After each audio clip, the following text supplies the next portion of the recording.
할렐루야. 주 안에서 이렇게 뵙게 돼서 정말 감사합니다. 우리가 할 수 있는 일을 할 때에 하나님은 우리가 할 수 없는 일을 이루어 주십니다. 그래서 우리가 할 수 있는 일만큼 분량대로 순종하고 충성한다면 우리가 도저히 이루어낼 수 없는 놀라운 일들을 우리 하나님께서 반드시 행하시고 이루어 주시리라 믿습니다.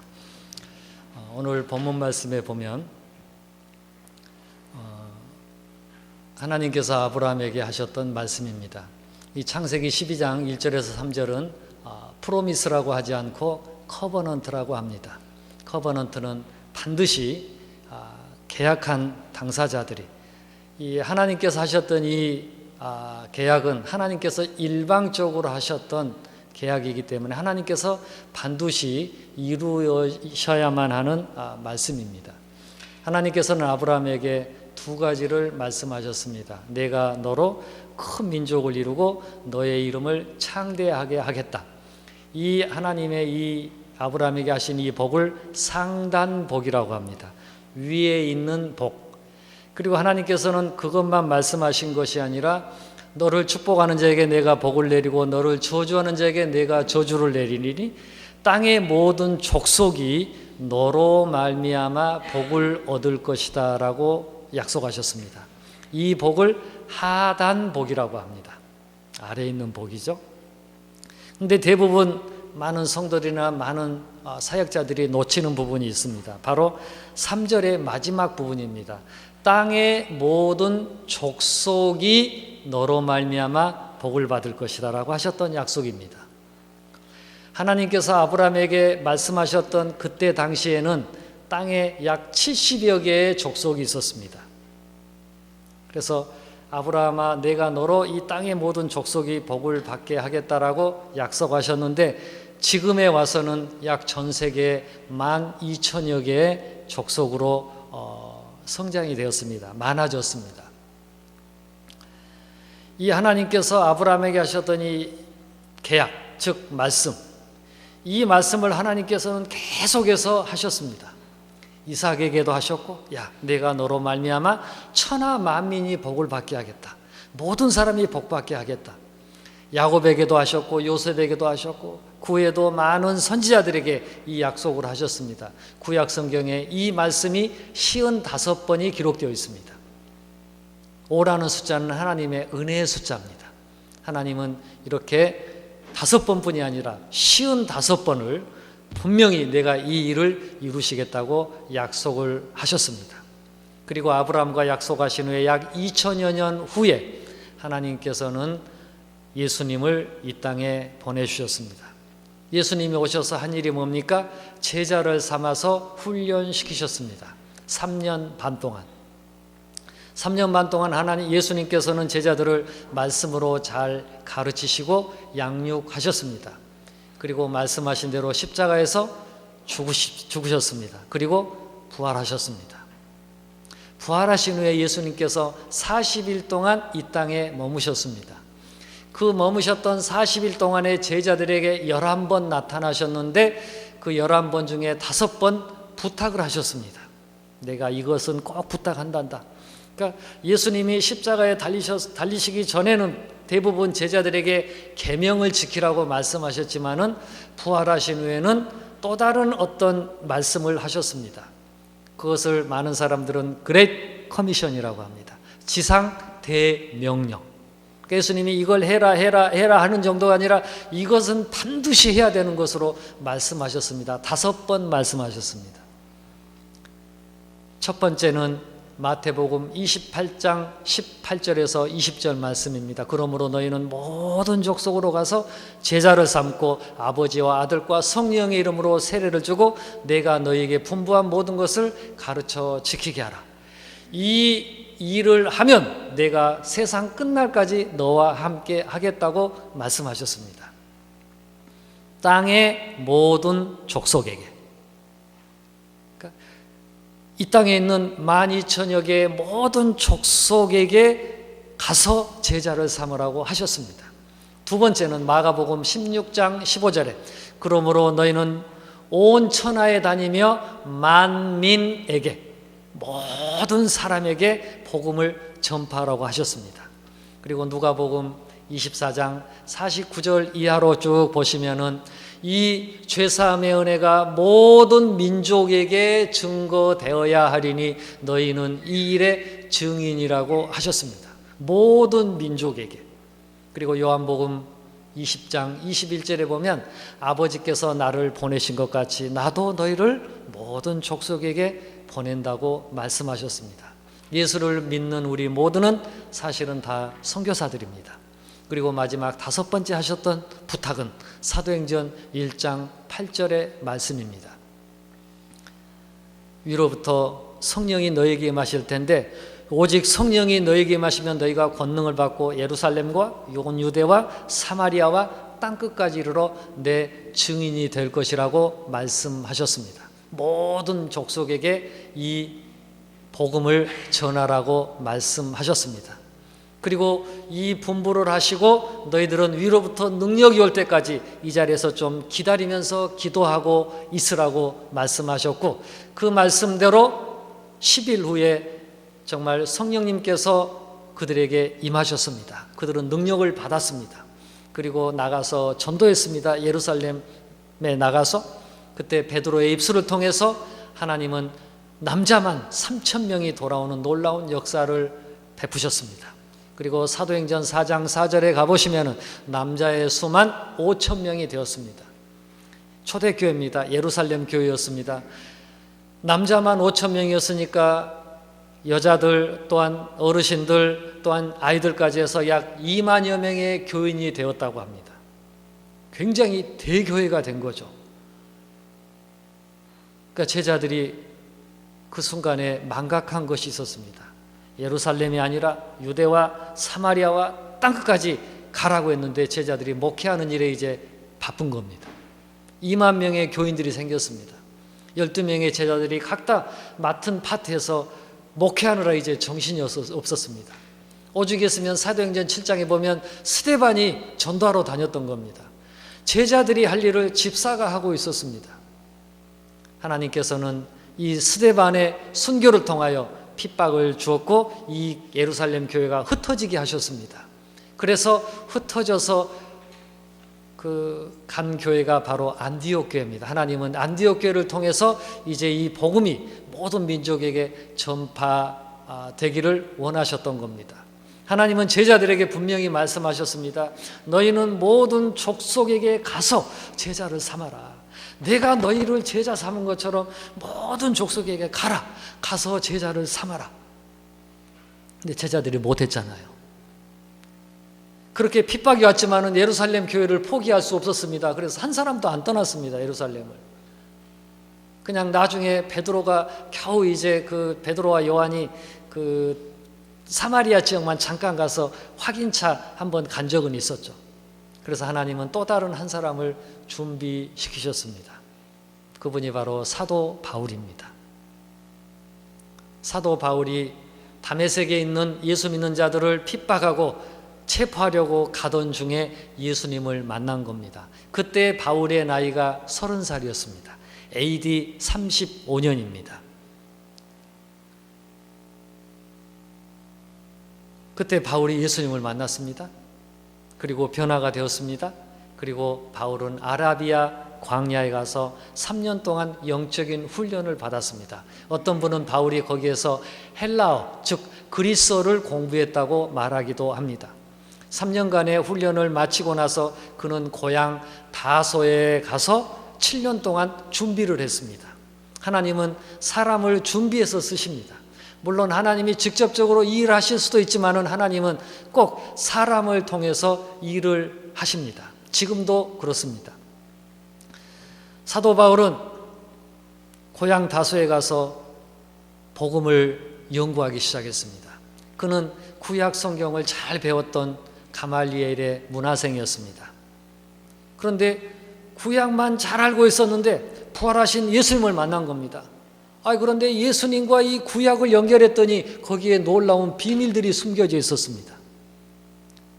그리고 하나님은 사도 바울을 고린도후서 12장에 보면 삼층천으로 데려가셔서 놀라운 비밀을 또 보여주셨습니다.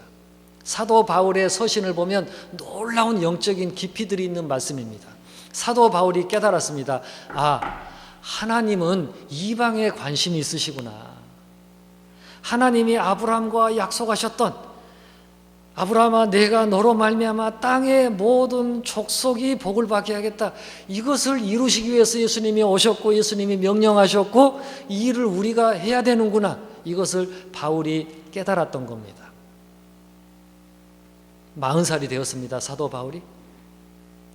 그런데 안디옥 교회 당회장이었던 바나바가 사도 바울을 찾아갑니다.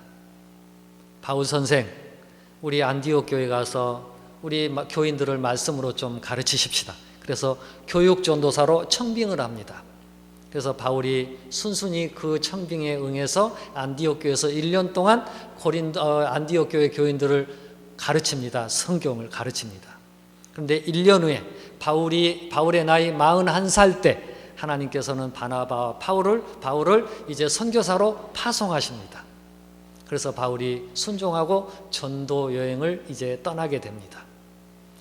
3차의 전도 여행이 있었습니다. 그러나 성경에는 기록되어 있지 않지만은 바울은 늘 소원이, 내가 서바나에 가서 복음을 전해야 된다. 그 당시에 서바나는 땅끝이라고 생각했습니다. 서바나는 지금의 스페인이죠. 다른 그 기록에 보면은 바울이 그 서바나 스페인에까지 가서 전도하고 다시 2번째 체포되어서 순교를 당했다고 말하고 있습니다. 그때 바울의 나이가 63세였습니다. 30살 때 예수님을 만났던 바울은 63세, 즉 33년 동안 멋지게 주님의 지상 대명령을 잘 감당하고 돌아간 인물이었습니다. 그 갈라디아서 3장 말씀을 한번 가보시죠. 바울이 가장 먼저 기록했던 말씀입니다. 갈라디아서 3장 7절입니다. 갈라디아서 3장 7절, 8절, 9절 말씀입니다. 우리 함께 읽겠습니다. 그런즉 믿음으로 말미암은 자들은 아브라함의 자손인 줄 알지어다. 또 하나님이 이방을 믿음으로 말미암아 의로 정하실 것을 성경이 미리 알고 먼저 아브라함에게 복음을 전하되 모든 이방인이 너로 말미암아 복을 받으리라 하였느니라. 그러므로 믿음으로 말미암은 자는 믿음이 있는 아브라함과 함께 복을 받느니라. 아멘. 바울이 이것을 본 겁니다. 하나님은 아브라함을 통해서 땅의 모든 민족들이 복받기를 원하시는구나. 그래서 예수님께서는 제자들을 훈련시키시고 모든 민족에게 가기를 명하셨지만은 제자들은 준비가 안 돼 있었습니다. 예수님이 하셨던 그 정확한 의도를 그들은 몰랐던 겁니다. 그래서 하나님은 바울을 통해서 이 일을 진행하셨습니다. 그래서 바울이 1차, 2차, 3차, 심지어는 4차까지 했던 그 전도 여행을 통하여, 복음 전파를 통하여 지금 우리 미국이 복음을 받아들이고 이제 하나님께 쓰임받았고, 또한 미국에 있는 많은 선교사들이 한국에 와서 또 여러 나라에 가서 복음을 전해서 그 복음이 전해진 그 나라에 부흥이 되었고, 교회들이 부흥되었고, 또 한국도 그 복음을 받아서 지금 전 세계에 2만 7천 명, 더 나아가서는 한 2만 8천 명의 선교사를 파송하는 이러한 선교하는 나라가 되었습니다. 참 어떤 분이 연구를 했습니다. 우리나라 한국의 GNP가 10,000불이었을 때 선교사들의 숫자가 10,000명이었다고 합니다. 선교사들의 숫자가 15,000명이 되었을 때 우리나라의 GNP도 15,000불, 2만 명 파송되었을 때 GNP도 2만 불, 작년에 2만 7천 명이 나갔을 때 GNP가 2만 7천 명. 그런데 선교사들을 파송하는 숫자가 작년에 좀 많이 정체가 되었습니다. 우리나라 GNP도 지금 머물러 있는 겁니다. 하나님은 한국을 통하여, 또한 한국민을 통하여 하나님은 이 놀라운 일들을 진행해 가고 계심을 찬양합니다. 왜 하나님께서는 이 일을 진행하실까요? 하나님은 정말 한 민족들이 복음을 듣고 복을 받기를 원하십니다. 마태복음 24장을 한번 가보시겠습니다. 마태복음 24장입니다. 예수님께서 잡히시던 고난주간 화요일입니다. 화요일날 예수님께서 제자들을 감람산에 데리고 가셔서 말씀을 전하셨습니다. 말세에는 이러한 일들이 일어날 거야. 그때 제자들이 묻습니다. 그러면 그 말세에 일어날 징조들이 뭡니까? 무슨 사인들이 있습니까? 그때 예수님께서 여러 가지를 말씀하시죠. 기근도 일어나고 전쟁도 있고 지진도 있고 많은 어려움들이 있을 거야. 그리고 나서 24장 14절에 이 말씀을 하십니다. 함께 보시겠습니다. 24장 14절을 함께 읽겠습니다. 이 천국 복음이 모든 민족에게 증언되기 위하여 온 세상에 전파되리니 그제야 끝이 오리라. 아멘. 모든 민족에게 이 복음이 전파되면 세상에 끝이 온다는 겁니다. 말세의 가장 확실한 증거입니다. 저는 그 목사의 아들로 태어났습니다. 저희 아버님은 목사님이십니다. 그리고 저는 이제 신앙의 4대째거든요.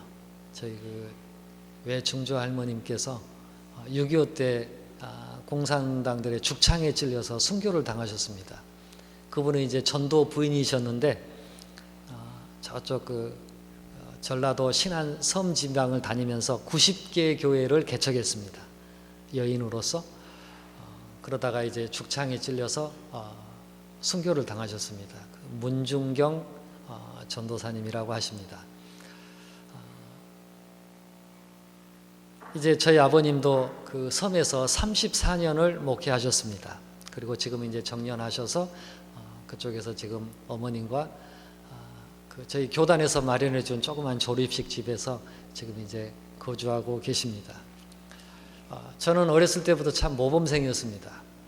그 부모님 말씀을 참 잘 들었습니다. 그 집안의 장남이었습니다.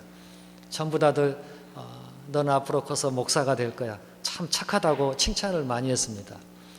특히 저희 아버님은 저에게 그 성경 암송을 많이 시켰습니다. 그래서 초등학교 때부터 성경을 몇 절로 외우는 게 아니라 장으로 외웠습니다. 장. 그러니까 시편 1편, 23편, 마태복음 5장, 뭐 로마서 8장, 고린도서 13장 이렇게 장으로 외웠습니다. 이제 저희 아버님이 제가 어렸을 때 이제 서울에 가셔서 사신 적이 있었는데 그때 제가 서울에서 통합 측 주일학교 성경 암송대회에서 1등도 했었습니다. 그렇게 모범생이었습니다. 왜냐하면 성경 외우면 그때 저희 아버님이 꼭 삼양라면을 사주셨거든요. 그래서 그때 얼마나 그게 맛있었는지 그거 먹으려고 사실은 외웠습니다. 그렇게 이제 그 목사의 자녀로 이렇게 자라면서 이제 한 가지 불만이 있었습니다. 항상 저희 아버님은 어려운 교회를 찾아다니셨습니다. 어려운 교회를. 그러니까 항상 생활이 어려웠습니다. 제가 어렸을 때 한 가지 꿈이 있었습니다. 나는 좀 커서 부흥사가 되어야 되겠다. 왜냐하면 섬 교회들은 1년에 한 번 부흥회를 하는데 부흥회 때는 잔치날입니다. 육지에서 엄청난 장을 봐옵니다. 정말 먹어보지도 못한 음식들을 이제 부흥 강사를 위해서 대접을 합니다. 얼마나 그게 먹고 싶었는지. 부흥회 중에 저는 모르게 빠져나가서 거기 가서 전도 하나 집어먹고 오고 맛있는 것도 이렇게 집어먹고 했던 기억들이 납니다. 야, 부흥사가 되면 저런 대접을 받는구나.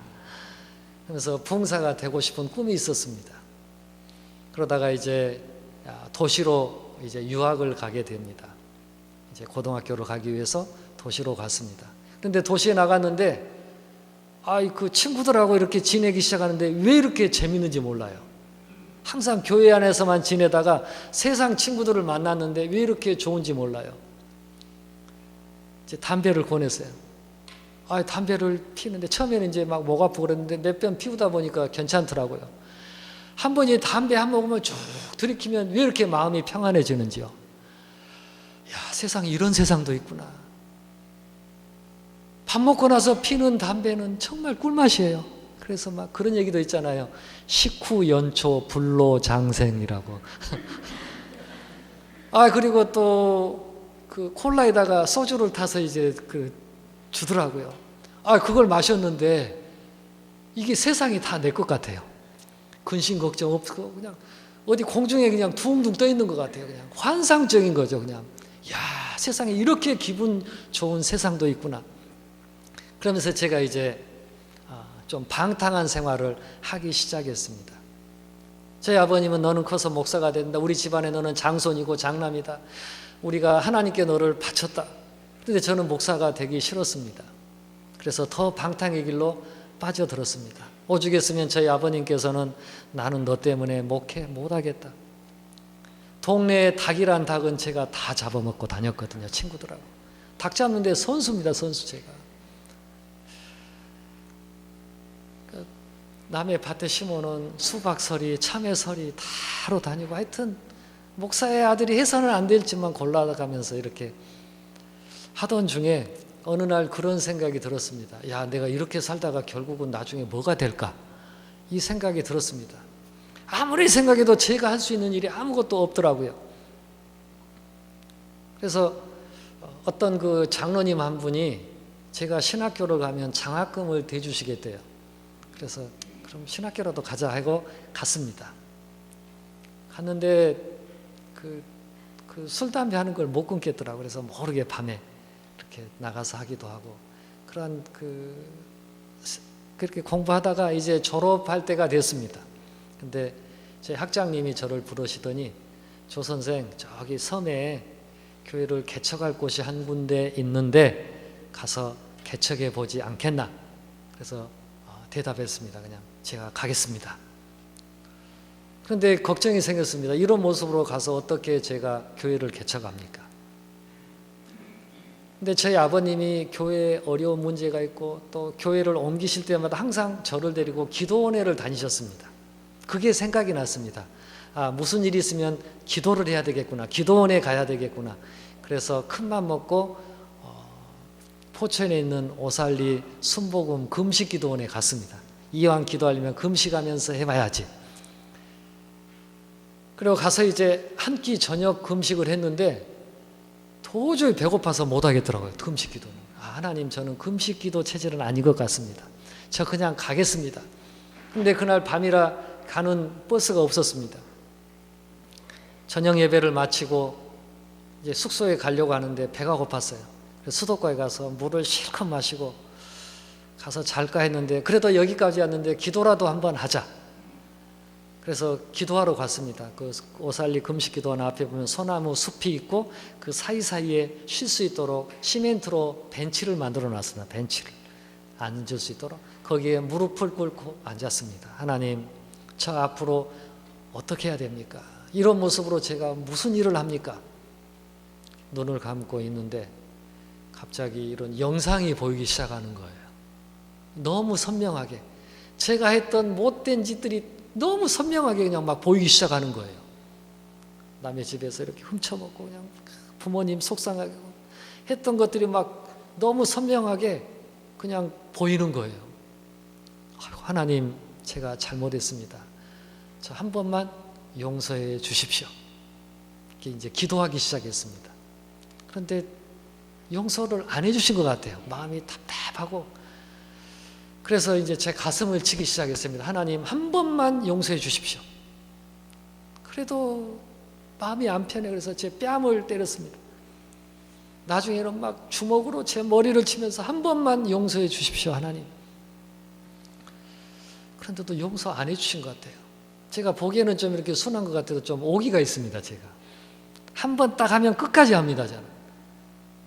그 전에 어떤 부흥 강사님이 간증을 하시는데 그 바닷가에서 무릎 꿇고 앉아서 이제 밀물이 계속 밀려오는데 하나님 저에게 성령 주시지 않으면 저에게서 그냥 죽겠습니다 했던 얘기를 들은 적이 있었어요. 여기 입까지 찼는데 안 주시더래요. 그런데 거의 이제 입 안으로 물이 차려고 하는데 성령 주셨대요. 저도 한번 제가 받을 때까지 저도 한번 기도하겠습니다. 그래서 그 시멘트 벤치에다 제 머리를 쥐어박기 시작했습니다. 하나님 한 번만 용서해 주십시오 하고 수십 번을 계속 들이받았습니다. 안 그러면 저 그냥 여기서 죽겠습니다. 막 피가 막 줄줄줄 흐르더라고요. 그런데 아픈지도 모르고 한 번만 용서해 주시라고 울고 불마하면서 기도를 했습니다. 근데 갑자기 불덩어리 같은 게 한 번 탁 보이더라고요. 그런데 이게 제 입속으로 쑥 들어가요. 들어가더니 갑자기 제 혀가 오그라지면서 방언을 하기 시작했습니다. 랄랄랄랄랄라. 그때가 10월 13일 10시 53분입니다. 제가 언젠가 그 성령 받은 날짜를 기록하라고 그래서 제가 그날 그 체험을 기록해 놨어요. 시간까지. 그 한참 기도를 하고 딱 이제 눈을 뜨는데 갑자기 제 안에서 할렐루야라는 단어가 나오더라고요. 제 의도와는 전혀 상관없이. 그때 제가 완전히 180도 변화가 되었습니다. 저희 아버님도 집안의 장손이십니다. 저도 장손이고. 근데 저희 이제 고모님들이 계시는데 항상 걱정이었어요. 제일 큰 조카가 저렇게 방황하고 저렇게 못된 짓만 하고 저렇게 하니 집안에 이제 그냥 걱정거리가 생긴 겁니다. 그런데 어느 날 제가 변화가 되었거든요. 그러니까 고모님들이 깜짝 놀란 거예요. 몇 분은 안 되십니다. 9분 계시는데. 세상에 사람이 어떻게 저렇게 한순간에 바뀔 수 있냐. 저 우리 조카 보니까 하나님 진짜 살아계신다. 그래서 그분들이 더 믿음 생활 열심히 하시면서 지금은 전부 다들 권사님, 사모님들이 되셨습니다. 이렇게 이제 변화가 되어서 섬에 가서 혼자 개척을 하러 갔습니다. 부름받아 나선이 몸 하면서 혼자 가방 하나 들고 가서 개척을 하고 전도를 하고 교회를 시작했습니다. 그리고 1년 후에 하나님께서 이제 결혼도 하게 하시고 거기에서 예배당도 짓고 이렇게 하다가 하나님께서 이제 도시로 가서 부목사 생활을 하게 하셨습니다. 2년 부목사 생활을 하는데 담임 목사님이 군목 출신인데 얼마나 힘들게 하는지 못하겠더라고요. 도저히 못하겠어요. 얼마나 힘들게 하는지. 하나님 차라리 저 그냥 개척하겠으면 힘들더라도. 그래서 개척했습니다. 은행에서 빚 내가지고. 그래도 제일 매일 밤마다 교회 가서 기도하고 또 낮에는 전도하고 또 기도하고 대학교에 가서 학생들 전도해서 거기에서 성경 공부시키고 그렇게 2년 3년 하니까 교인들이 한 40명 정도 불어나더라고요. 그리고 이제 좀 더 이제 부흥되어 가면서 우리도 이제 땅을 사고 교회 건축을 하자. 교인들이 한 60명 이상 됐으니까요. 그러던 차에 제가 아는 그 친구 선교사가 있었습니다. 네팔 선교사입니다. 그런데 그 친구는 한국에 꼭 나오면 저희 교회로 오고 저를 찾아와요. 그리고 항상 하는 말이 네팔에 단기 선교 한번 오세요. 꼭 요청을 하는 거예요. 하도 그러니까 제가 교회 청년들을 데리고 이제 단기 선교를 갔습니다. 10일 동안 그 선교를 마치고 돌아오던 전날 밤에 그 친구가 저를 부릅니다. 조 목사님, 저하고 잠깐 얘기 좀 하실까요? 그러죠. 한국에는 교회도 많고 목사님들이 많습니다. 그래서 조 목사님이 안 계셔도 한국 교회는 괜찮습니다. 그런데 네팔에는 사역자들이 필요합니다. 일할 사람이 필요합니다. 네팔에서 한번 같이 일 좀 하시지 않겠어요? 그런데 저는 선교사가 되겠다는 생각을 해본 적이 없었습니다. 저는 그냥 평생 목회만 한다고 생각했습니다. 그런데 기도하는데 기도할 때마다 하나님이 네팔을 생각나게 하시는 거예요. 저 하나님 네팔 아닙니다. 그런데도 자꾸만 그냥 네팔을 생각나게 하세요.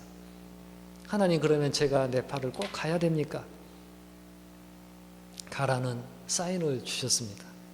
그래서 그냥 두말하지 않고 저희 자녀들 데리고 네팔에 갔습니다. 갔는데 가기 전에 이제 좀 후원해 주시겠다는 분들이 계셨는데 가고 나니까는 그냥 연락이 없더라고요. 이제 아까 잠깐 영상에 나왔듯이 이제 정말 먹을 것이 없을 정도로 어려움에 처했습니다. 이거 돌아갈 수도 없고 여기에 있을 수도 없고 이거 혹시 내가 잘못 생각해서 혹시 온 건 아닌가라는 생각도 하게 했습니다. 하루는 이렇게 정말 굶고 있는데 아이들도 있고 거기 수도 카트만두에 교민들이 한 600명 정도 살고 있었는데 떡집을 하는 여자 성도님이 계셨습니다. 그런데 그 백설기 주문이 들어왔는데 떡이 설익은 거예요. 그래서 팔 수가 없잖아요. 근데 저희가 굶고 있다는 소식을 듣고 백설기 한 달알을 이고 오셨습니다. 그래서 저희가 백설기를 일주일 동안 아침, 점심, 저녁 백설기만 먹은 적도 있습니다. 그러면서 하나님께서 또 다른 어떤 분의 도움으로 네팔에서 식당을 하게 되었습니다. 제 아내가 이제 앞치마로 들어 식당하고 저는 아침마다 장 보러 다니고 참 기가 막혔습니다. 참 선교사로 오고 목사가 네팔 땅에 와서 아침에 새벽 장이나 보러 다니고 이게 무슨 모습인가 참 좌절했습니다. 그런데 지나놓고 보니까 하나님이 저를 낮추시는 과정이었습니다. 제가 좀 교만한 게 있었습니다. 왜냐하면 다들 저한테 잘한다고 했거든요. 조 목사님은 분명히 목회 성공할 거야. 지금 하는 추세로 보면 저분은 설교도 잘하고 뭣도 잘하고 제가 또 그 기타 치면서 찬양 사역도 하고 부흥집회 때는 제가 피보드 반주하러 다녔거든요. 달란트도 많고 잘할 거야 하면서 그냥 칭찬했기 때문에 진짜 저는 잘할 줄 알았어요. 그런데 하나님이 그것을 다 낮추시도록 훈련을 시키셨습니다. 그리고 네팔에 이제 갔는데 이 네팔어를 공부해야 되잖아요. 왜냐하면 저는 선교사로 준비를 안 했기 때문에 영어를 할 줄 몰랐습니다. 그러니까 말하자면 영문도 모르고 네팔에 간 거죠. 근데 제가 할 수 있는 건 네팔어 공부하는 길밖에 없었습니다. 그래서 하루에 6시간 아침에는 튜터 불러서 2시간 공부하고 또 낮에는 어느 학교에 가서 공부하고 또 오후에는 또 그 대학 교수 불러다가 또 공부하고 그렇게 해서 3년 동안 네팔어를 준비했습니다. 그리고 나서 성경 한 권 들고 이제 오지를 다니기 시작했습니다. 산악지역에 다니면서 그 네팔 현지 목회자들에게 성경을 가르쳤습니다. 네팔의 목회자들은 그냥 은혜 받고 예수 믿고 뜨거워지면 그냥 목회를 합니다. 그냥 목회를 하면 패스터입니다. 신학교를 다니지 않는 패스터죠. 그래서 제가 이제 7년 동안 이 지역 저 지역 다니면서 그 성경을 가르치러 다녔습니다. 가서 보니까 참 그 사명이 있는 사람들이 있어요. 그런데 가난하고 돈이 없어서 공부를 못하는 사람들도 있긴 있었습니다.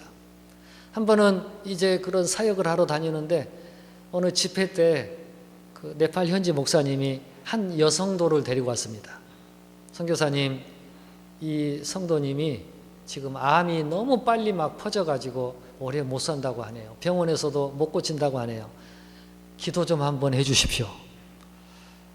나는 암 환자를 위해서 기도해 본 적이 한 번도 없는데 뭐 그냥 머리 아프다거나 배가 아프면 내가 좀 기도해줘서 치료된 경험은 있는데 나는 암 환자는 기도를 한 번도 안 해봤는데 어떻게 하나? 어떤 그 집사님 한 분이 하나님께 그렇게 물어봤다죠. 하나님, 사람이 고칠 수 없는 병도 있습니까? 그랬더니 하나님께서 암 그러셨다고 하더라고요. 근데 기도했습니다. 하나님, 이 여인이 하나님 살아계시는 증인이 되게 해주십시오. 예수의 증인이 되는 간증자가 되게 해주십시오. 치료해 주세요. 하고 돌아왔습니다. 근데 일주일에 연락이 왔는데 암이 막 갑자기 진행되다가 멈췄대요. 야, 하나님이 부족한 나를 통해서도 이렇게 일하시는구나 하는 체험들을 하기도 했습니다. 많은 이제 목사님들에게 말씀을 가르치고 이제 다니던 차에 하나님께서 저에게 말씀을 하셨습니다.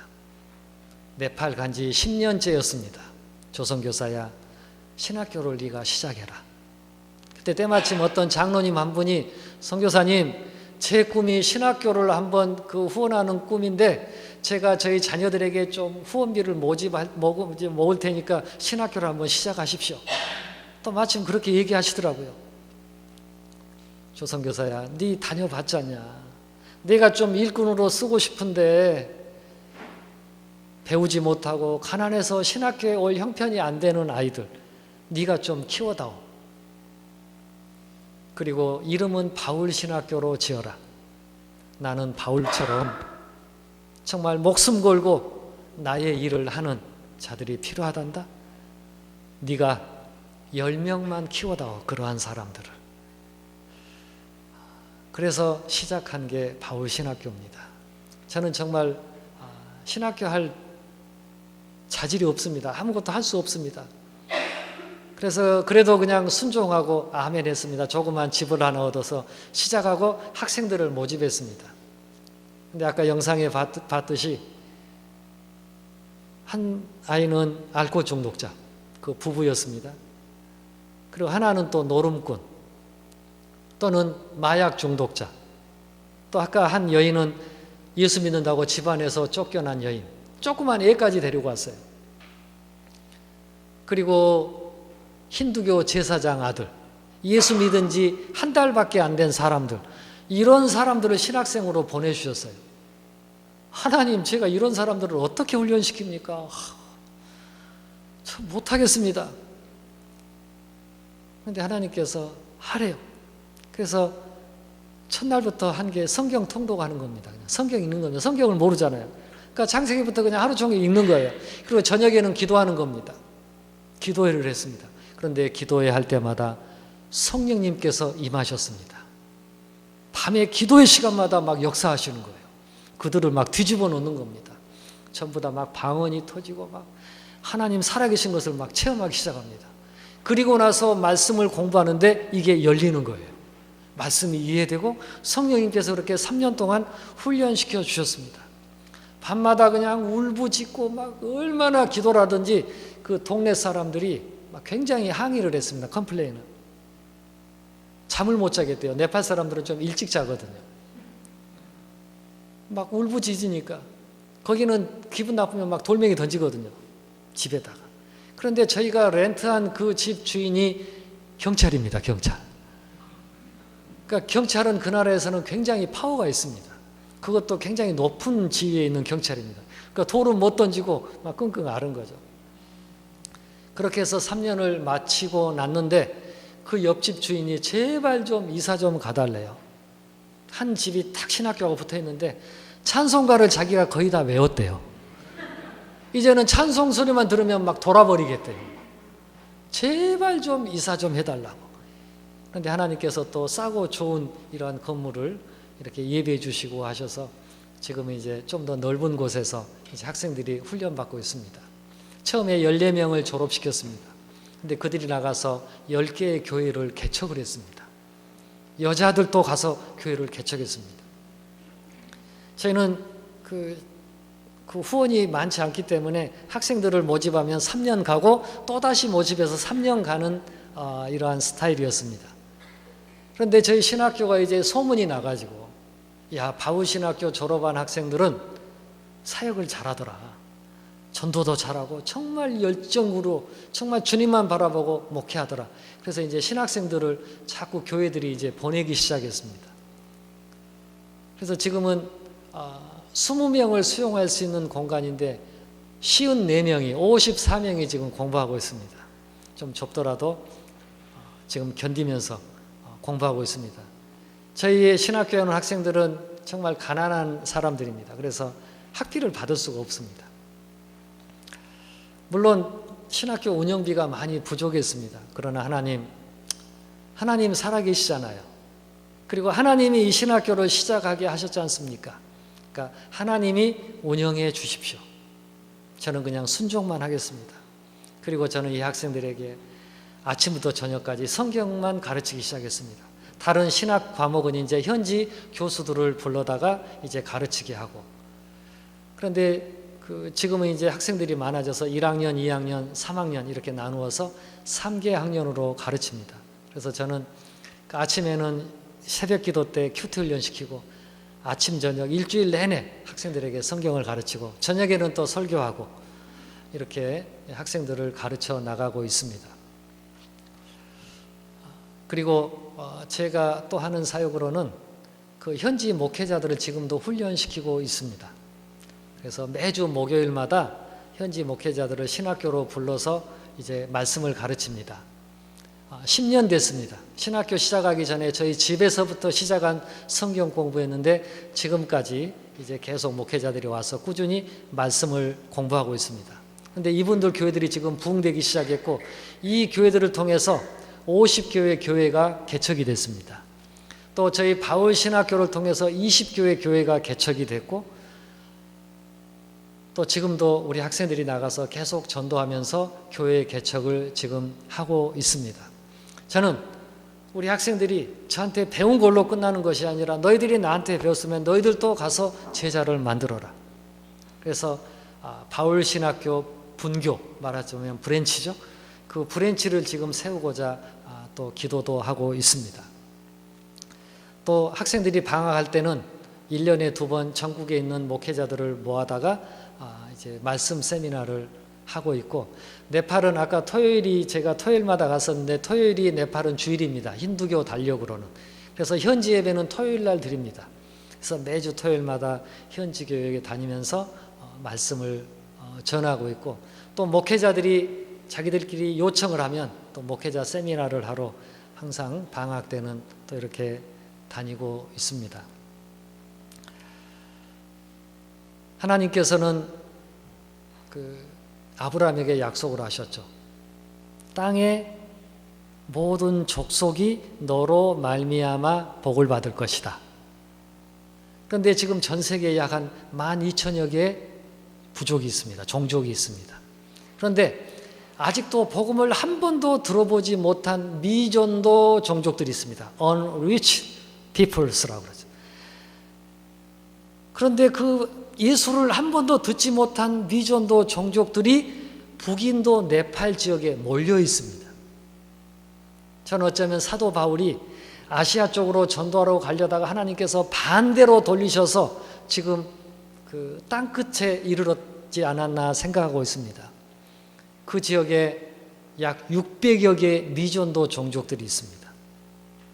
저희 바울 신학교는 거기를 타겟으로 하고 있습니다. 하나님, 저희 신학생들을 그곳으로 보내주십시오. 근데 작년부터 그 소수부족, 미전도 종족 중에서 예수 믿은 소수 사람이 있습니다. 그 사람들을 지금 하나님이 저희 신학교에 보내주고 계십니다. 이들을 잘 훈련시켜서 3년 후에 보내면 이들이 가서 자기 부족을 향해서 복음을 전하고 교회를 세울 겁니다. 이 일을 진행하고 있고, 특히 그 한국 선교사들을 한 가정 보내려면은 좀 예산이 많이 듭니다. 최소한 미니멈으로 2,000불, 3,000불은 매달 지원을 해야 됩니다. 왜냐하면은 최저 생활을 할 수가 없기 때문에요. 자녀들도 있기 때문에. 그런데 이 네팔 사역자들은, 전도자들은 100불만 지원해주면 한 가족이 합니다. 100불만, 한 가족이. 미전도 종족으로 가서. 그래서 저는 그 기도를 하고 있고, 하나님, 우리 바울 신학교가 이 일을 감당하는 일에 쓰임받게 해달라고 기도하고 있습니다. 그리고 지금 저희 신학교가 굉장히 비좁습니다. 하나님, 이왕이면 좀 더 많은 학생들이 와서 훈련받고 제자가 되어서 나갔으면 좋겠는데 좀 도와주십시오. 그랬는데 하나님께서 감사하게 이제 그 땅을 지금 이렇게 주셨습니다. 네팔의 카트만두 땅값이 굉장히 비쌉니다. 평당 100만 원, 200만 원씩 합니다. 근데 좀 외곽 지역에 좀 굉장히 싸게 하나님이 땅을 구입하게 하셔서 거기에 지금 예배당을 먼저 짓고 이제 강의실, 이제 기숙사를 지으려고 기도하고 있습니다. 네팔은 3억 3천만 개의 신을 섬기는 우상의 나라입니다. 힌두교만 교인이 약 80%입니다. 네팔의 인구는 3천만 명입니다. 작은 나라는 아닙니다. 근데 제가 네팔에 18년 전에 갔을 때에 크리스찬들이 0.2%, 3%였습니다. 말하자면 인구 1000명당 교인이 2명, 3명이었습니다. 근데 지금은 인구 100명당 4명, 5명이 기독교인이 되었습니다. 할렐루야. 제가 갔을 당시에 3,000개였던 교회가 지금은 7,000여 개의 교회로 성장이 되었습니다. 하나님은 지금 네팔을 붙잡고 일을 하고 계십니다. 인도 선교는 어떻게 보면 실패했다고도 얘기합니다. 저는 어쩌면 하나님께서 이 네팔 사람들을 훈련시켜서 다시 인도로 보내서 그 지역도 복음화 시키시리라고 저는 기대를 하고 있습니다. 하나님은 지금 이렇게 놀랍게 일을 하고 계십니다. 2년 전에 지진이 있었습니다. 우상의 땅이었습니다. 그런데 놀랍게도 그 지진 때 신전들이 거의 대부분 무너졌어요. 힌두교 신전들이. 그리고 무너진 지역에 선교사들이 다 들어갔습니다. 내가 밟는 곳을 내가 주리라고 말씀하셨던 것처럼 선교사들이 밟는 그곳에 지금 교회들이 세워지고 있습니다. 한국이나 미국 여러 곳에서 선교사들을 통해서 이 후원이 왔습니다. 물질들이. 그 물질을 가지고 저희들은 쌀을 사서 트럭에 싣고 그 지역에 갔습니다. 텐트를 사고 양철 지붕을 사서 함석을 사서 그들에게 나눠줬습니다. 똑같이. 그들이 지금 감동을 받고 돌아오고 있습니다. 그들이 지진으로 죽은 사람은 9천 명이지만은 지진 후에 돌아온 사람은 지금 수만 명으로 늘어나고 있습니다. 어떤 한 지역은 교회가 있습니다. 그래도 선교사들이 선교사이기 때문에 교회를 중심으로 배급을 합니다. 그런데 그 옆에 있는 산악 지역은 너무 멀기 때문에 교회가 없고 하기 때문에 혜택을 못 받는 겁니다. 못 받았습니다.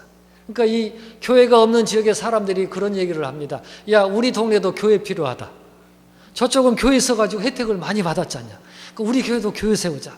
이렇게 해서 지금 교회들이 세워지고 있고 많은 사람들이 주님께로 돌아오고 있습니다.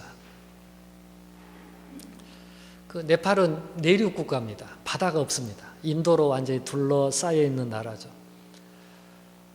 그래서 이제 저희 선교사들은 그 영양식으로 먹는 게 항상 백숙입니다. 먹을 게 별로 소고기를 못 먹잖아요. 소가 신이기 때문에 그래서 네팔을 소신 있는 나라라고도 하죠. 소가 신이라서. 근데 이제 저희가 이제 가끔 이제 한국에 나갑니다. 그 맨날 네팔에서 먹는 게 이제 닭백숙인데 네팔에서 선교하다가 고생하고 왔다고 꼭 삼계탕을 사주세요. 어떤 선교사님이 그랬대요. 제가 한 게 아니라 회를 먹고 싶은데 회는 안 사주시니까 다른 거 사주시니까 목사님에게 그렇게 물어봤답니다. 목사님, 청년 회는 잘 되십니까? 여성도 회도 잘 되시죠? 목사님이 이제 알아듣고 이제 회도 사주셨다는 이런 농담식의 얘기를 하기도 합니다. 저희 네팔 선교사들이 좋아하는 복음성가가 있습니다. 회 뜨는 데부터 회 치는 데까지. 그러면 항상 주님께서는 붉은 초장과 쉴만한 횟집으로 제대로 이렇게 인도해 주시기도 하십니다. 저는 지난 18년 동안 자신 있게 고백할 수 있는 게 있습니다. 하나님은 살아계시다는 겁니다. 제가 네팔에서 지금까지 버텼던 것은 하나님께서 살아계시기 때문이었습니다. 정말 매일매일 살아계시는 하나님을 느낍니다. 하나님은 진짜 살아계십니다. 여기 앞에 계신 분들 계시죠? 하나님은 진짜 살아계세요. 바람은 눈에 안 보입니다. 그러나 밖에 나가면 바람이 느껴집니다.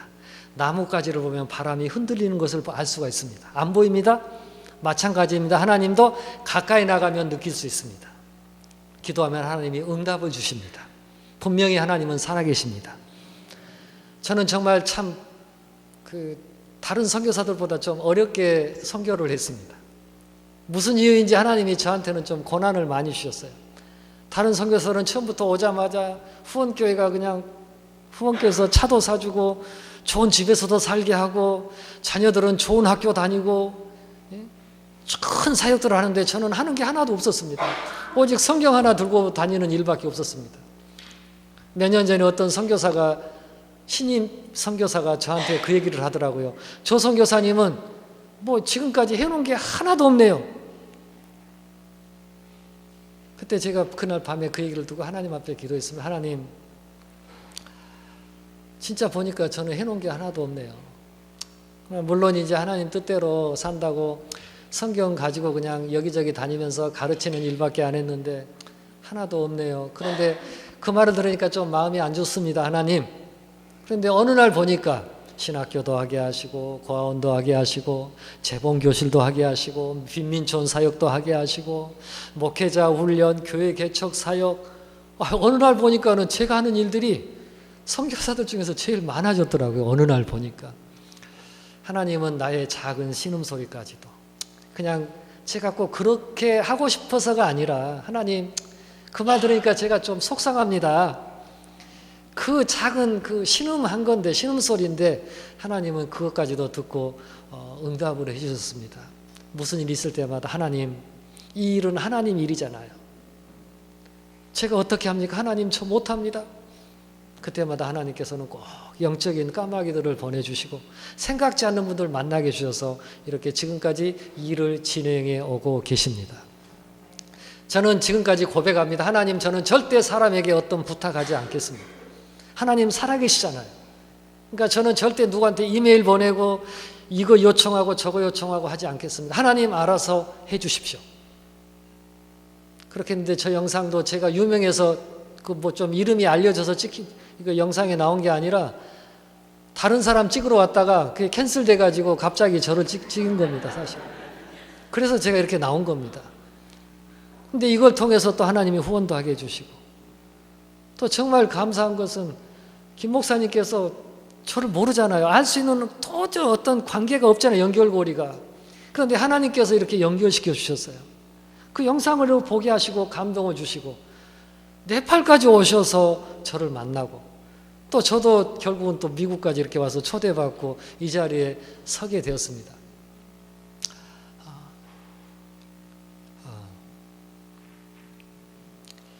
저는 사실 이런 기대는 여태까지 해본 적이 없었거든요. 제가 어떻게 감히 저는 미국에 아는 후원교회들도 하나도 없습니다. 저는 그래서 미국에 올 기회도 없었습니다.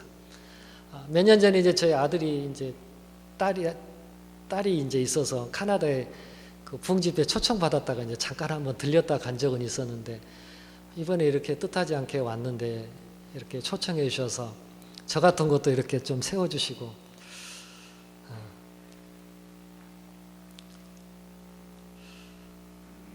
사실 뭐 제가 탄 일 많이 있지도 않은데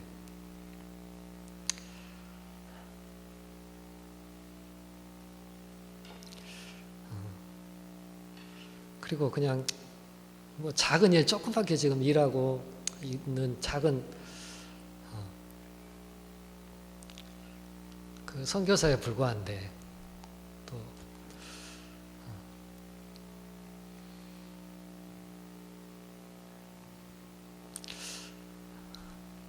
제가 뭐라고 또 이렇게 좋은 호텔에도 이렇게 묵게 해주시고 또 맛있는 음식도 이렇게 먹여주시고 이렇게 또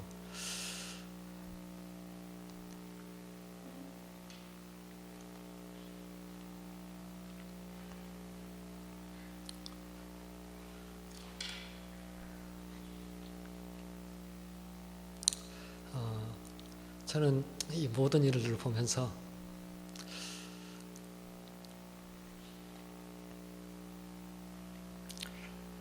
우리 하나님은 진짜 살아계시구나 하는 것을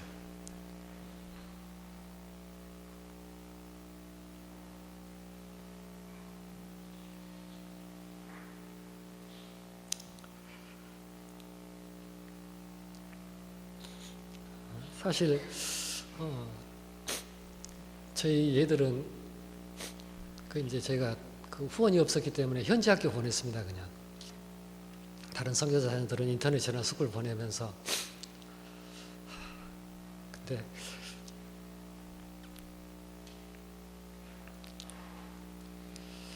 하나님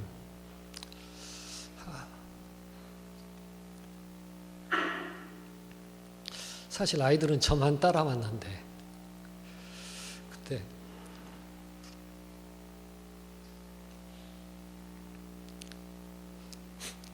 하나님께서 또 이렇게 잘 키워주셔서 또 미국도 이렇게 보내주셔서 저는 참 꿈만 같은 일들입니다. 저희 큰애가 이제 미국 대학에 이제 신학교에 합격하고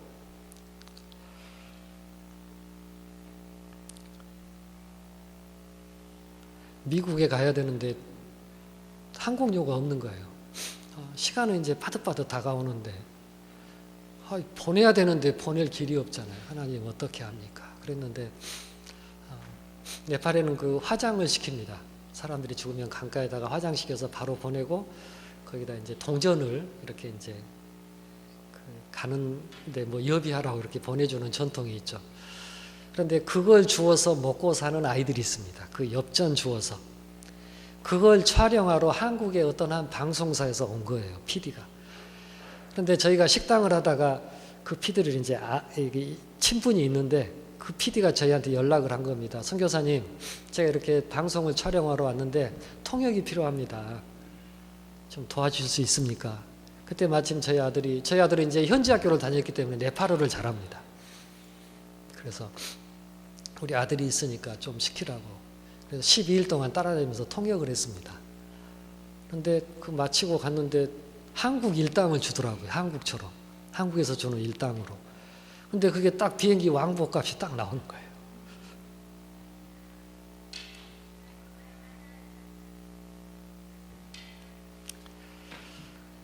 사실 큰애는 그 학교를 좀 중간에 많이 못 보냈거든요. 그래서 집에서 있고. 그런데 또 이렇게 공부하고 또 군대 또 마치고 한국 가서 그리고 나이는 좀 들었는데 이제 드디어 이제 다음 주 토요일 날 이제 졸업을 합니다.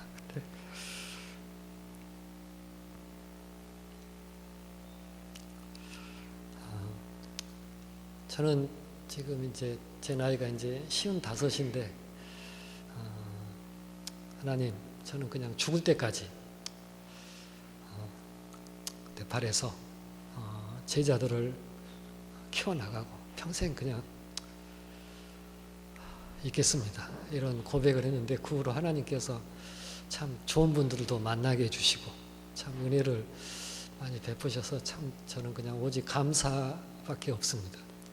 오늘 낮에도 그 뉴욕의 어떤 한 여자 집사님이 권사님이 저를 찾아오셨습니다. 사실은 그분도 이 방송 보고 저를 알게 된 거예요. 그래서 이메일로만 서로 주고받다가 제가 뉴저지에 온다고 하니까 오늘 거기서 뉴욕에서 차 타고 오신 겁니다. 오셔서 이렇게 뵙게 하시고 또 후원도 이렇게 해주셨었거든요. 그래서 정말 하나님만 의지하면 하나님께서는 모든 거 필요할 때마다 알아서 공급해 주시는 좋으신 하나님이심을 저는 믿습니다. 그래서 저는 네팔 교회에 다니면서 말씀 전할 때나 우리 신학생들한테나 절대 사람 쳐다보지 말아라. 하나님은 진짜 살아계신다. 니들이 정말 준비만 되면 하나님이 쓰신다. 돈은 문제가 아니다. 이건 하나님이 하시는 거다. 그런데 저희 학생들이 그렇게 지금 하고 있습니다. 그런데 하나님이 정말로 일을 하고 계십니다. 제 모든 관심은, 저의 모든 선교의 포커스는 바로 미전도 종족들에게 있습니다. 하나님, 저희 바울신학교를 통해서 그 미전도 종족들에게 파송해서 그곳에 복음을 전하게 해 주십시오. 저희 바울신학교를 그런 모습으로 좀 써주십시오. 이렇게 기도하고 있습니다. 여러분들도 기도해 주시고 또 전 세계에 나가 있는 선교사들을 위해서도 기도해 주시기를 바랍니다. 마지막으로 부탁드리고 싶은 말씀이 있습니다. 선교는 혼자 하는 것은 아닙니다. 이 선교는요, 이 기도가 필요합니다. 사실은. 왜냐하면 영적인 전투이기 때문에. 영적인 전투는 돈으로 해결되는 게 아닙니다. 기도입니다. 이 여러분들이 모였을 때마다 드리는 이 기도는요, 폭탄이 되어서 선교지로 날아갑니다. 포를 쏴주는 거죠. 미사일을 발사해 주는 거죠. 그래서 악한 영적인 그 악한 영들의 진지들을 무너뜨려 줘야 됩니다. 그래야 저희들이 소총을 들고 그것을 정복할 수가 있습니다. 어차피 한 번뿐인 인생, 정말 가치 있게 살다가 정말 주님이 원하시는 일을 하다가 주님 앞에 서서 칭찬받고 면류관 쓰는 게 저의 바람이고 여러분들의 소원이 아닐까 싶습니다. 저는 하나님 앞에 우리 모두가 서는 그날 주님이 부를 것 같아요. 저를. 야, 조선교사 이리 와라. 그때 저만 부르지 않을 것 같습니다. 우리 모두를 부를 것 같습니다. 조선교사야, 너를 위해서 함께 기도했던, 네팔 선교로서 함께 기도했던 자들이 있지 않냐. 같이 다 와라. 니들이 같이 수고했다. 그래서 공동으로 하나님께서 우리에게 면류관을 씌워주시리라 저는 믿습니다. 선교는 선교사 혼자 좀 그냥 후원해주고 열심히 하세요가 아닙니다. 기도가 필요합니다. 영적인 전투기 때문에요. 자칫하면은 선교사들이 타락할 수도 있습니다. 나태해질 수도 있습니다. 영적으로 깨어 있어야 되고 사단의 공격을 받을 수 있습니다. 여러분들이 좀 기억하시고 또 기도하실 때마다 선교지를 위해서 기도해 주십시오. 이게 여러분들에게 큰 상급으로 나중에 돌아오리라 믿습니다. 이 천국 복음이 모든 민족에게 전파되어야 되리니 그제야 세상의 끝이 오리라. 아브라함아 내가 너로 말미암아 땅의 모든 족속이 복을 받게 하겠다. 하나님은 이 일을 반드시 이루어 주시리라 믿습니다.